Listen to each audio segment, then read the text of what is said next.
Pada tahun 1289, Kekaisaran Mongol dari dinasti Yuan, di bawah pimpinan Kaisar Khubilai Han, mengirim utusan ke kerajaan Singhasari. Ini merupakan utusan keempat yang dikirim oleh Khubilai Han, setelah sebelumnya ia telah mengirimkan utusan pada tahun 1280, 1281, dan 1286. Pesan yang dibawa oleh para utusan tersebut adalah permintaan agar kerajaan Singhasari bersedia tunduk di bawah kekuasaan dinasti Yuan.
我们是蒙古大汗忽必烈的使者，特此向统治南阳的爪哇国王。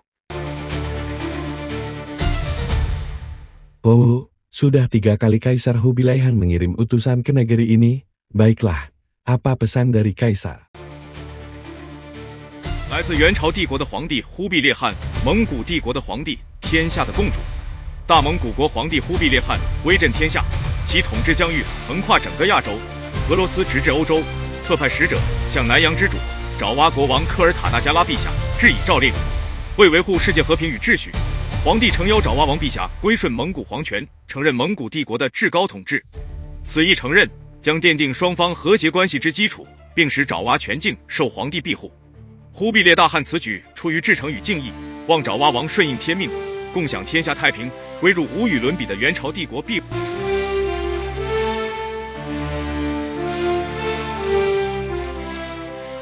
Kalian sudah mengirim pesan seperti ini 3 kali, sudah 3 kali, dan Kaisar kalian sudah menerima jawaban yang sama 3 kali pula. Jika Kaisar kalian menawarkan persahabatan, kami akan menerima dengan tangan terbuka. Kami tidak akan tunduk pada Imperium Mongol. Namun, jika kata-kata sudah tidak kalian mengerti, barangkali jawabanku kali ini bisa dimengerti Kaisarmu.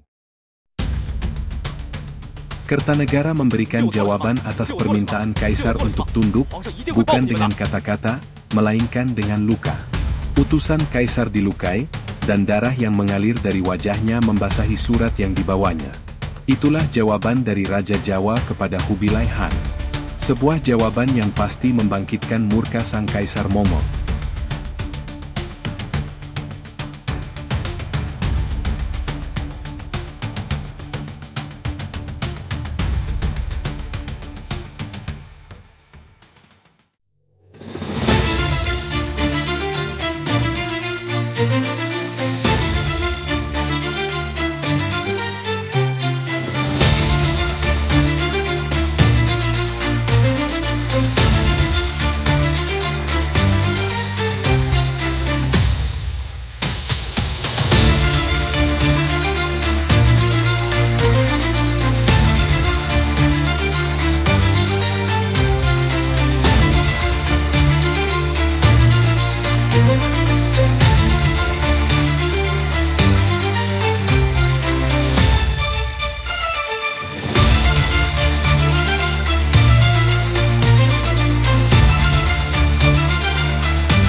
孟起，我的忠实使者，你从遥远的爪哇国归来，然而为何你的脸上满是伤痕，眼中带着沉重的负担？快说，在那爪哇之地发生了何事？那科西内加罗竟敢挑战我们帝国的威严吗？陛下，恕臣直言，这是来自爪哇科西那加罗王的卑劣回应。他傲慢地拒绝我们帝国的旨意，并以这些伤痕羞辱臣。您的使者已是轻蔑。陛下，恕臣直言，这是来自爪哇科西内加罗王的卑劣回应。他傲慢地拒绝我们帝国的旨意，并以这些伤痕羞辱臣。您的使者已是轻蔑。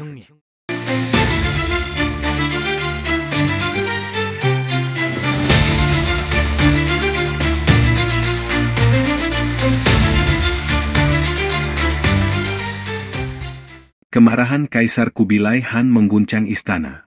Penghinaan dari Raja Kertanegara di tanah Jawa tidak dapat dibiarkan tanpa balasan. Dengan titah penuh murka, ia memerintahkan pembangunan armada laut raksasa untuk mengangkut pasukan besar menuju Singasari.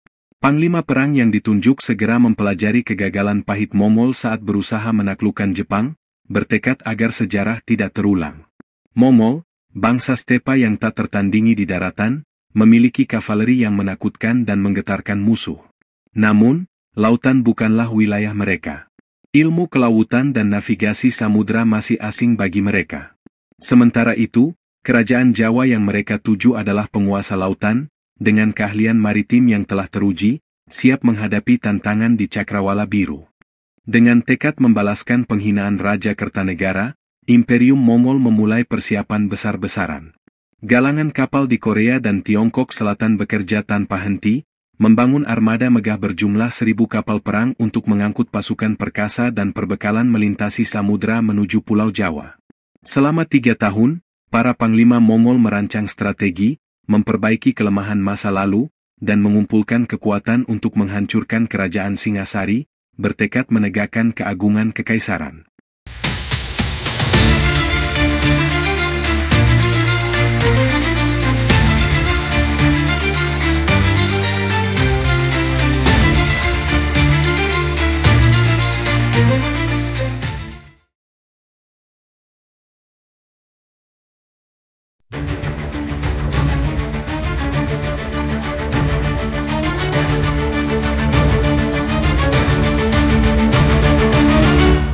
Mongol pasti akan segera mengirim pasukan untuk menyerang Singhasari. Namun mereka membutuhkan persiapan, mereka harus membangun kapal, dan itu memerlukan waktu. Karena itu, kita harus segera mengirim armada laut untuk mencegat mereka di Selat Malaka dan pantai-pantai Sumatera. Pasukan kita harus menjaga pelabuhan-pelabuhan di Sumatera dan Malaka, serta menghalau kapal-kapal Mongol yang berusaha mengisi perbekalan dan air. Kita akan melancarkan sebuah ekspedisi. Ekspedisi Pamalayu. Selain itu, kita harus mengirim pesan kepada Raja Champa agar sebisa mungkin mereka menolak memberikan logistik kepada armada Mongol. Intinya, kita harus menghadang mereka jauh sebelum menginjakan kaki di tanah Jawa.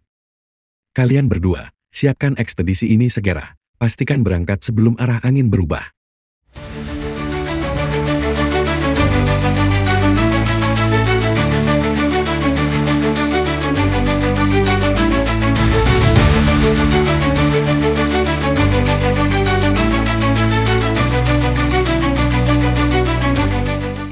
Dengan diberangkatkannya pasukan Singasari ke Sumatera dan Semenanjung Malaya, kekuatan militer kerajaan berkurang cukup banyak. Meski demikian, Singasari masih memiliki pasukan pengawal khusus istana yang dipimpin oleh Raden Wijaya. Keluarnya pasukan dalam jumlah besar untuk ekspedisi ke Melayu segera diketahui oleh Jayakatwam, Bupati Gelang-Gelang. Ia menyimpan dendam lama terhadap Singasari, sebab leluhurnya pernah dibunuh oleh Ken Arok, pendiri kerajaan Singasari. Melihat kesempatan emas ini, Jayakatwang menyampaikan rencananya untuk menyerang ibu kota Singasari kepada para penasihatnya.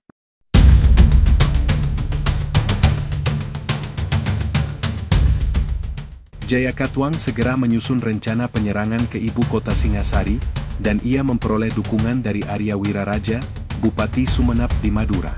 Setelah pasukannya dipersiapkan dengan cepat, Jayakatwang melaksanakan rencananya.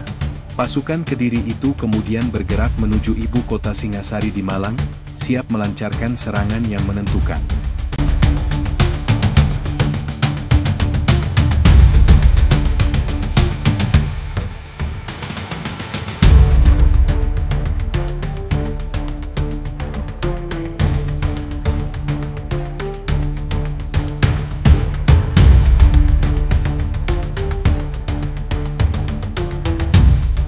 Pergerakan pasukan gelang-gelang diketahui telik sandi pasukan Singasari saat memasuki perbatasan Malang. Setelah memastikan pergerakan pasukan gelang-gelang menuju ibu kota Singasari, telik sandi segera berkuda menuju ibu kota Singasari dan melaporkan situasi kepada Raden Wijaya.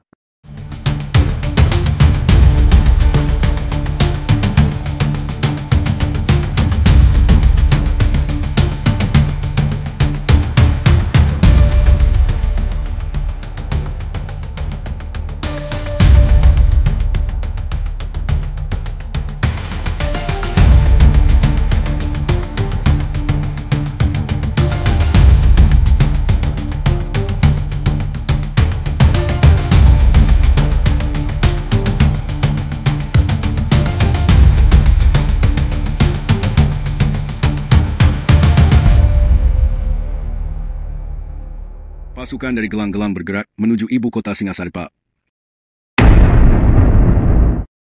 Kamu yakin? Berapa kekuatan mereka? 5.000 pasukan, Pak. Besok akan sampai sini. Mereka kemungkinan akan berkemah di utara ibu kota malam ini. Setelah mendengar laporan dari telik sandi, Raden Wijaya segera menghadap Raja Kertanegara.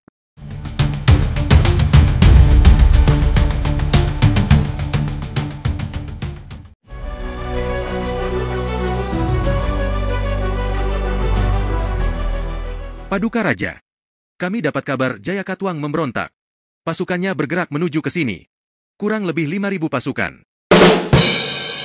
Jayakatwang? Akhirnya balas dendam juga orang ini. Kutukan Empu Gandring ternyata belum selesai. Serahkan pada kami, Paduka. Kami akan menghancurkan pasukan Jayakatwang sebelum mereka mencapai gerbang istana. Mohon izin untuk segera berangkat.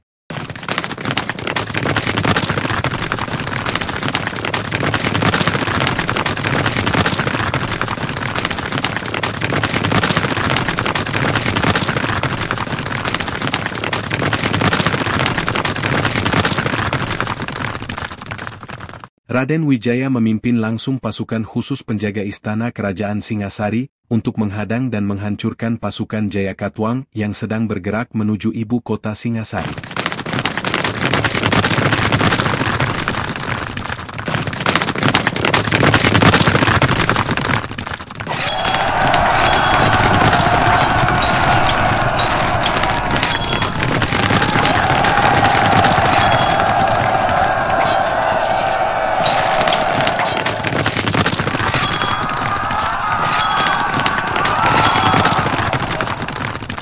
Namun ternyata pasukan gelang-gelang terdiri dari dua grup. Grup utara berkekuatan 5.000 pasukan dipimpin oleh Jarang Goyang. Melakukan pergerakan yang disengaja mudah diketahui oleh pihak Singasari. Pasukan Jarang Goyang inilah yang dihadapi oleh pasukan Raden Wijaya. Sementara pasukan grup selatan yang bergerak senyap menuju keraton Singasari yang telah ditinggalkan oleh Raden Wijaya. Grup selatan ini dipimpin oleh Patih Mahesa Mandarang, bertugas melakukan serangan pada saat gelap dengan tugas khusus membunuh Raja Kertanegara dan keluarganya.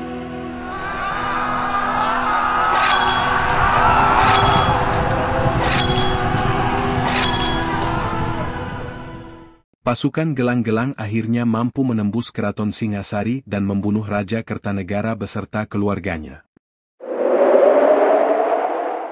Pasukan Raden Wijaya yang kembali ke keraton setelah berhasil menghancurkan pasukan Jayakatwang, hanya melihat dari jauh keraton Singasari telah terbakar. Raden Wijaya memutuskan mundur dan bersembunyi di hutan tarik bersama pasukan khusus yang dipimpinnya.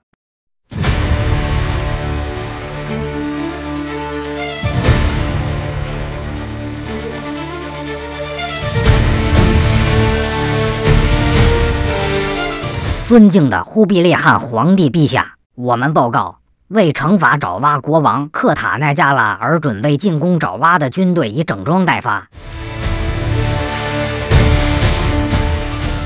时机已到，对克塔纳加拉国王执行惩罚，立即执行。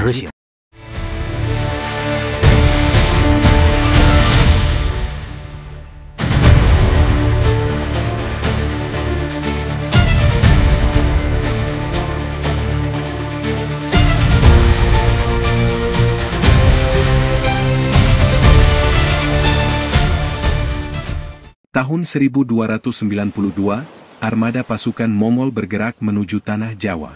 Saat tiba di pelabuhan Champa untuk menambah perbekalan, mereka menerima informasi dari telik sandi yang berasal dari pelabuhan di Batam dan Palembang.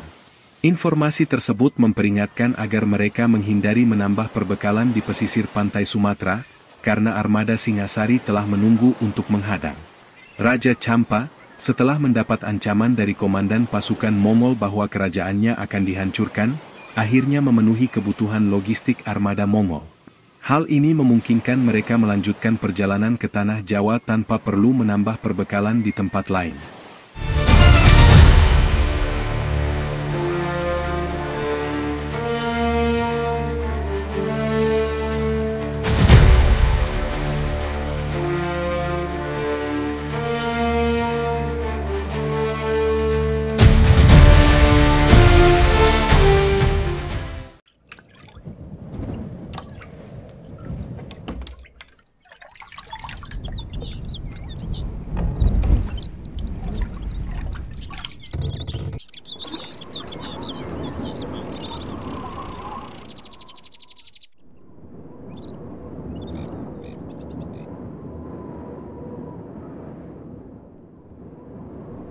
Apakah sudah ada kabar bahwa Mongol akan melakukan invasi ke sini? Saya baru saja mendapat informasi dari pelabuhan Tuban. Seorang pedagang Arab yang tiba dari Tiongkok mengatakan bahwa militer Mongol sedang membangun armada kapal yang sangat besar. Mereka akan segera dihadang armada Singasari yang telah menunggu di pelabuhan Palembang dan Malaya. Jangan sampai itu terjadi. Kakang Ronggo, berapa lama waktu yang dibutuhkan untuk menyampaikan kabar ke Panglima Nambi tentang situasi Singasari saat ini? Dengan perahu tercepat yang digerakkan oleh 20 pendayung, kabar bisa sampai ke markas Panglima Nambi di Palembang dalam waktu 2 bulan. Kakang Ronggo dan Suro, menurut saya, kita harus mencegah armada kita menghadang armada Mongol. Biarkan mereka datang, dan kita arahkan ke gelang-gelang. Kita bilang bahwa Raja Singasari sekarang adalah Jaya Katuang, pandu mereka menuju gelang-gelang. Selanjutnya, kirim telik sandi yang dapat dipercaya ke gelang-gelang untuk memberitahu jalur pergerakan pasukan Mongol.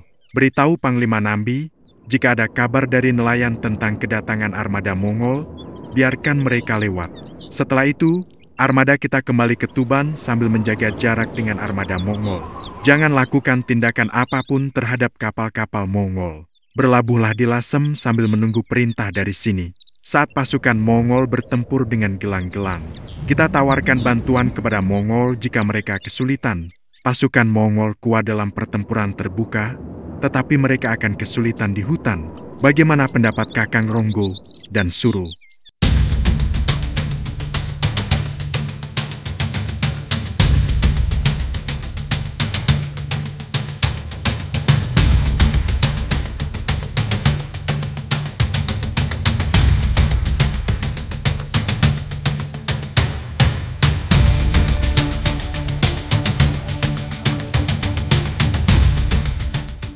Raden Wijaya segera mengirim pesan untuk Panglima Armada Singasari di Palembang. Armada ekspedisi Pamalayu ditarik kembali ke Tanah Jawa untuk strategi Raden Wijaya menghadapi serangan Mongol dan menghancurkan Jaya Katuang sekaligus.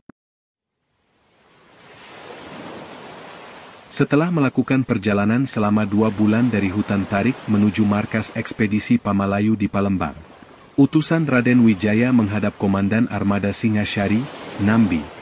Utusan kemudian menyampaikan surat yang ditujukan kepada Panglima Nambi. Patauno operasi nyekat pasukan Mongol. Tarik armada laut Singasari bali menyang Jawa lan mlaku ing mburi armada Mongol tanpa kudu dikawruhi dening armada Mongol. Mandheg ing pelabuhan Lasem, nunggu perintah saka Raden Wijaya.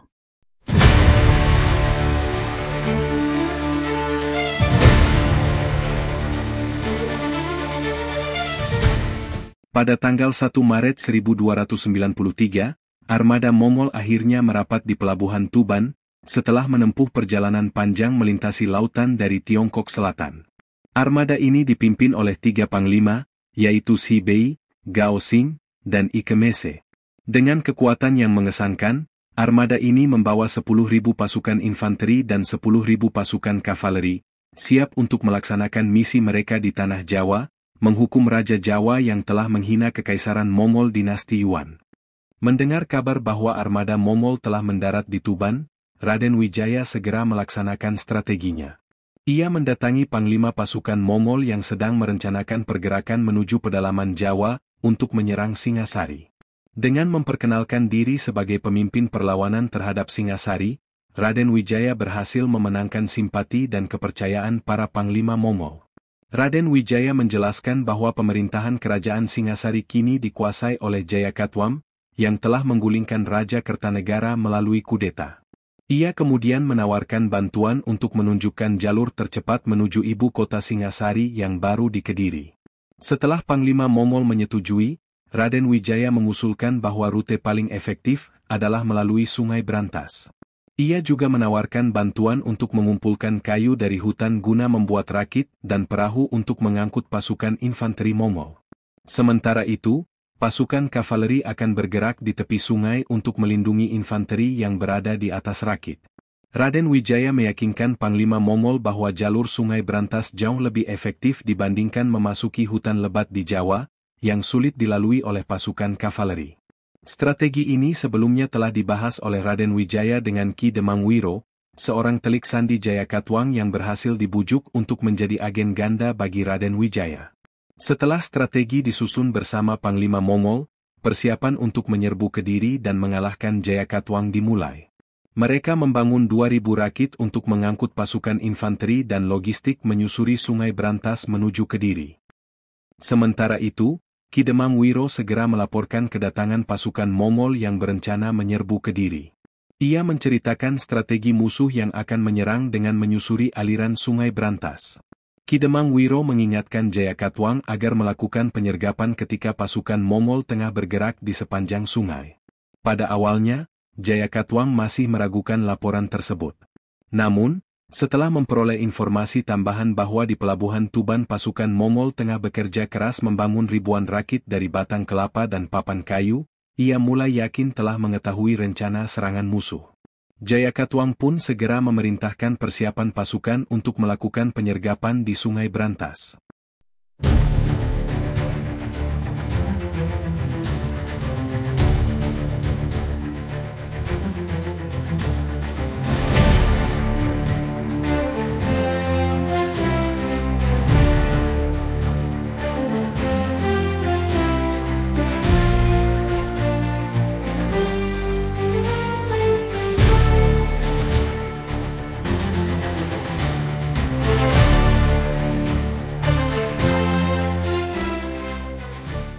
Pasukan Mongol bergerak menyusuri Sungai Brantas menuju Gelang-Gelang. Infanteri bergerak menggunakan rakit dan pasukan kavaleri mengawal dari tepi sungai. Pergerakan pasukan Mongol segera diketahui telik sandi pasukan Gelang-Gelang.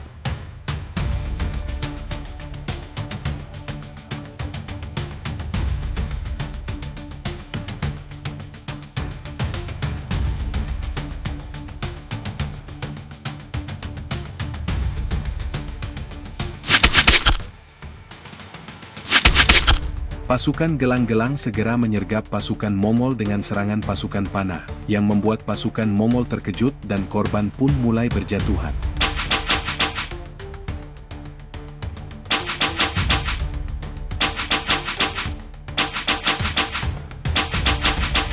Saat pasukan Mongol mengalami tekanan dan nyaris dihancurkan, Raden Wijaya sesuai rencana segera mengirim pasukannya membantu pasukan Mongol yang sedang terdesak.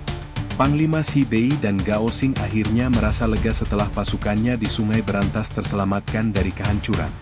Pasukan Gelang-Gelang kocar-kacir saat mereka tiba-tiba dihantam dari belakang. Mundur secara tergesa-gesa menuju Gelang-Gelang. Namun mereka segera dikejar kavaleri Mongol dan pasukan Raden Wijaya.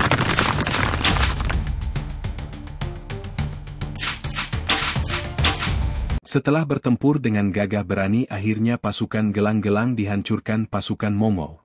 Panglima Si Bei dan Gao Xing berhasil melaksanakan misi penghancuran Raja Jawa.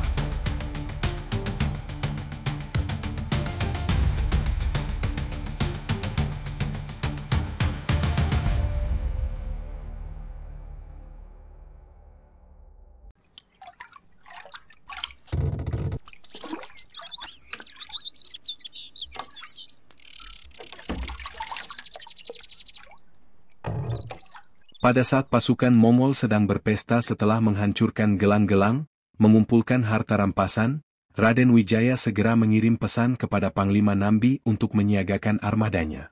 Pesannya jelas, gelang-gelang telah hancur. Jika armada Mongol kembali melewati Lasem tanpa pengawalan dari pasukan Raden Wijaya, maka Panglima Nambi harus menyerang armada Mongol dan menghancurkannya tanpa sisa.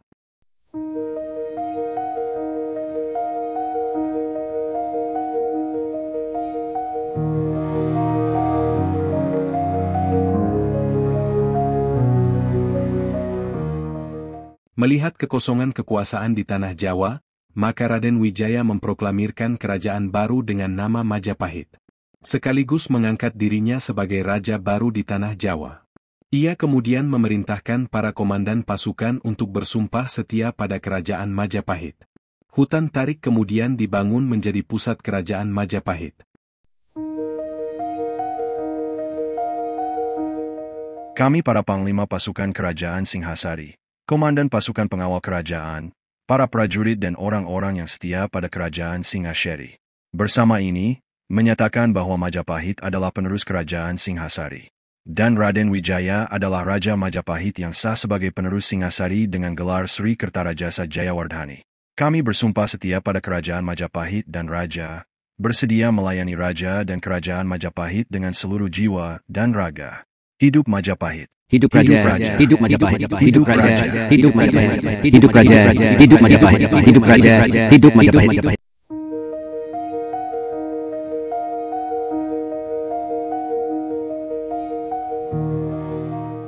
Setelah selesai mengumpulkan harta rampasan dari gelang-gelang, Panglima Mongol mendapat undangan Raden Wijaya untuk bertemu sebelum mereka kembali ke Mongol. Para panglima diberitahu oleh pembawa pesan bahwa Raden Wijaya sekarang telah mengangkat dirinya menjadi raja, dan membangun kerajaan baru bernama Majapahit.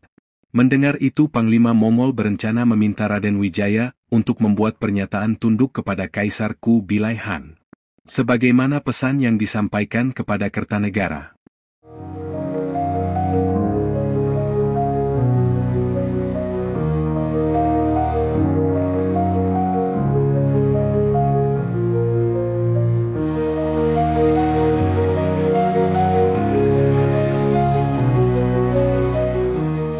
祝贺您成为爪哇土地的新国王，阮维察大人。我们希望蒙古帝国能与您的王国建立良好关系。正如您所知，蒙古帝国之前曾要求仙加萨里国王效忠并臣服。遗憾的是，科尔塔纳加拉国王未能给予明智的回应，因此忽必烈汗大怒，命令我们惩罚他。尊敬的国王，作为皇帝的使者，我们请求您承认蒙古大汗对您王国的最高权威，以此保持与蒙古帝国的良好关系。翻译力求准确并保留原文的语气和正式程度。如果您需要进一步调整或有其他要求，请告知。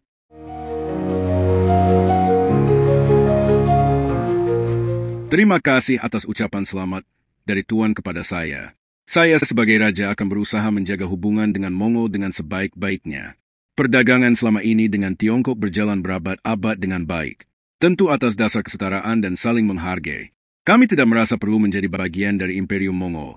Namun kami sangat menghargai hubungan baik dengan kerajaan di daratan Tiongkok yang luar biasa agung. Panglima Mongol tampak sekali kecewa dengan jawaban Raden Wijaya.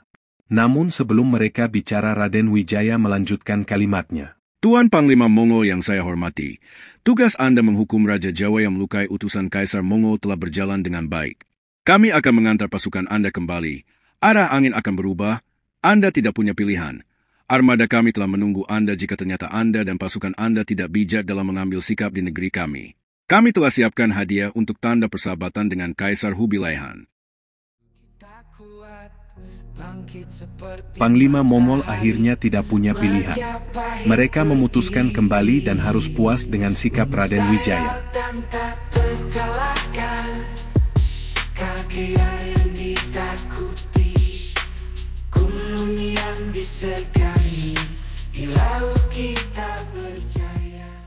Berdasarkan catatan sejarah dinasti Yuan, ekspedisi Mongol ke Tanah Jawa pada tahun 1293 dianggap sebagai kegagalan. Para panglima seperti Shihbei, Ike Mese, dan Gao Xing, yang memimpin ekspedisi ini, tidak menerima hukuman berat dari kekaisaran, tetapi reputasi mereka tercoreng akibat kekalahan tersebut. Ekspedisi yang bertujuan menghukum Raja Kertanegara dari Singasari ini justru dimanfaatkan oleh Raden Wijaya. Dengan kecerdikannya, ia memanfaatkan pasukan Mongol untuk mengalahkan Jayakatwam, mendirikan kerajaan Majapahit, dan akhirnya mengusir pasukan Mongol dari Jawa, sekaligus mengukuhkan kekuasaannya. Kubilai Han, yang memerintah hingga wafat pada tahun 1294, bukanlah kaisar terakhir dinasti Yuan. Kekaisaran ini berlangsung hingga tahun 1368, ketika pemberontakan besar-besaran yang dipimpin oleh Zhu Yuanzhang menggulingkan kekuasaan Mongol dan mendirikan dinasti Ming. Kegagalan ekspedisi Jawa merupakan salah satu dari beberapa kemunduran militer dinasti Yuan, yang akhirnya runtuh akibat kombinasi korupsi internal, pemberontakan petani, dan bencana alam. Setelah berdirinya dinasti Ming, hubungan diplomatik dan perdagangan antara Tiongkok dan kerajaan Majapahit berkembang pesat. Salah satu bukti nyata hubungan ini adalah kunjungan berulang Laksamana Zheng Cheng Ho, ke Majapahit pada awal abad ke-15. Kunjungan ini tidak hanya memperkuat ikatan perdagangan, tetapi juga memajukan pertukaran budaya antara kedua kekuatan besar tersebut.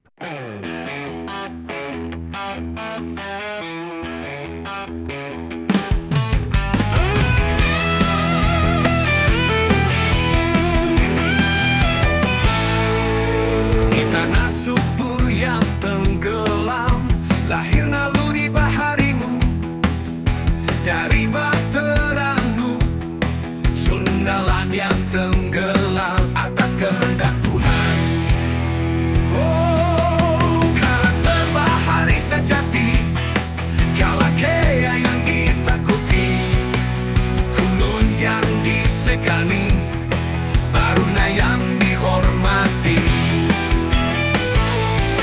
Oh, Nusantara, penguasa laut sejati, segala samudra kau arungi.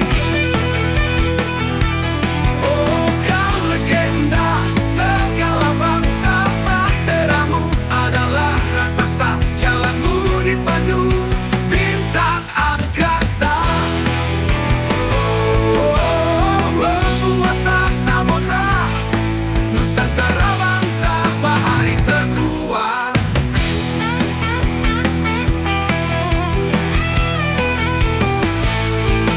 Karakter bahari sejati, Kalakea yang ditakuti, Kulun yang disegani, Baruna yang dihormati.